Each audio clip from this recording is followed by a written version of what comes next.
Bonjour à tous. Aujourd'hui, on va voir quand est-ce qu'on utilise le passé composé. On va voir les différentes situations où on va utiliser le passé composé.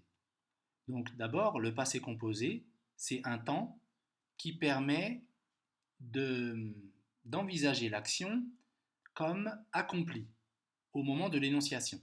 C'est-à-dire que, en général, on utilise le passé composé quand l'action est terminée. Alors, on va voir ici, donc pourquoi on va utiliser le passé composé pour raconter des événements ponctuels. Voilà, c'est un événement qui est arrivé une fois. Par exemple, hier, je suis allé à la bibliothèque. Voilà, c'était hier et c'est arrivé une fois. Et l'action, elle est terminée. Je suis allé à la bibliothèque. Deuxième chose, deuxième cas, les événements sont finis, ils se succèdent et on peut les énumérer. Alors, se succèdent, c'est-à-dire l'un derrière l'autre.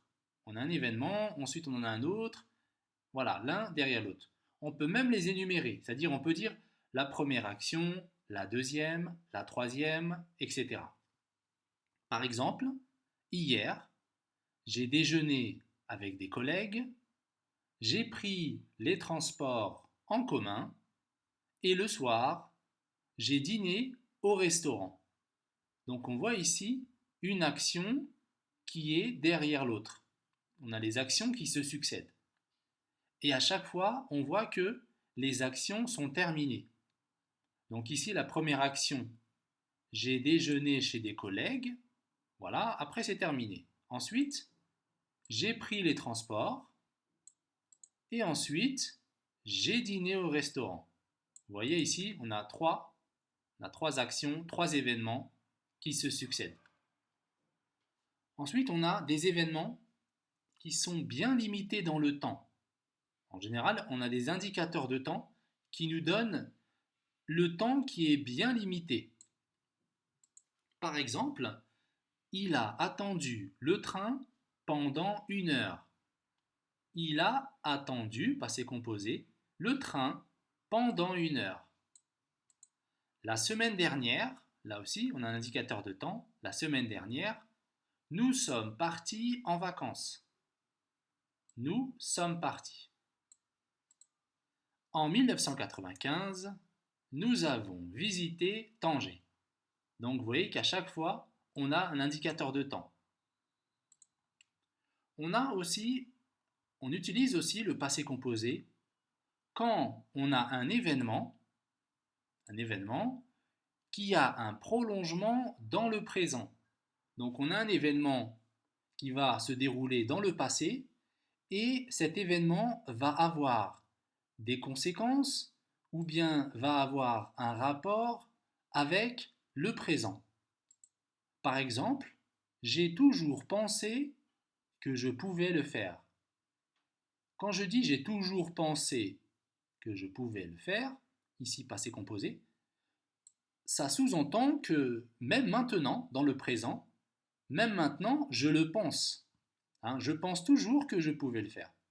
On a un rapport avec le présent. Ici, c'est pareil. Il n'a jamais vu ce film. Donc, il n'a jamais vu, on est au passé composé, il n'a jamais vu ce film, et même maintenant, dans le présent, il n'a toujours pas vu le film. J'ai travaillé toute la journée. Donc ici, on a le passé composé. J'ai travaillé toute la journée.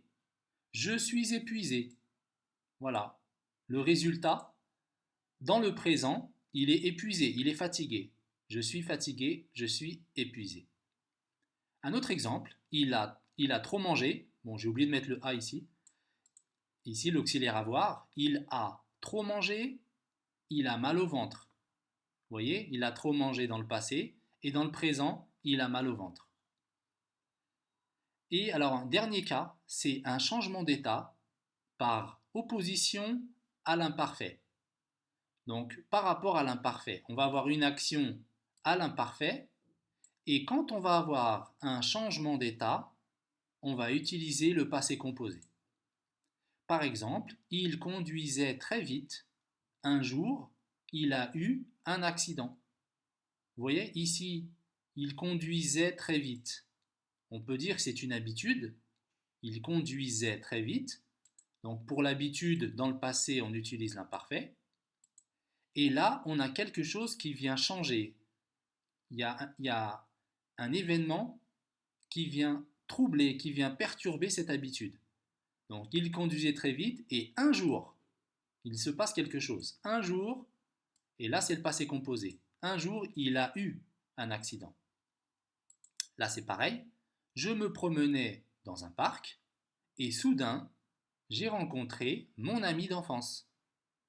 Donc là, je me promenais dans un parc et soudain, on a une action ici qui va venir changer la situation. On a un changement. Et soudain, j'ai rencontré mon ami d'enfance. Donc voilà un petit peu les différents cas où on peut utiliser le passé composé. Bon, il y a encore d'autres cas, mais bon, on va dire que c'est les principaux cas où on va utiliser le passé composé. Voilà, merci, à la prochaine.